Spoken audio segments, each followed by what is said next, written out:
আজি বিশ্ব জলাতংক দিৱস।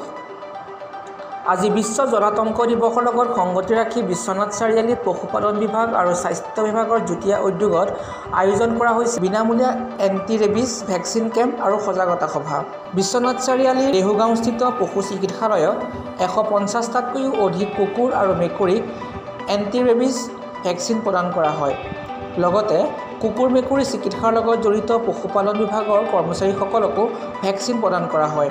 বিশ্বনাথ জিলাৰ বিভিন্ন প্ৰান্তৰ পৰা অহা লোকসকলে নিজৰ নিজৰ পোহনীয়া কুকুৰ মেকুৰীক ভেকচিন দিয়ায়। ভৱিষ্যতৰ দিনত জলাতংক ৰোগটো সম্পূৰ্ণভাৱে নিৰ্মূল কৰাৰ উদ্দেশ্যৰে এনেধৰণৰ পদক্ষেপ গ্ৰহণ কৰা হৈছে। উল্লেখ্য যে একাংশই নিজৰ মৰমৰ কুকুৰটোক গাড়ীত উঠাই অনাৰ বিপৰীতে আন একাংশই মটৰচাইকেলত বহাই আনিছে মৰমৰ কুকুৰটোক। ভিডিঅ' জাৰ্নেলিষ্ট ধৰ্ম ৰিজালৰ সহযোগত বিশ্বনাথৰ পৰা তনভীৰ ৰিপৰ্ট AGNN ডিজিটেল।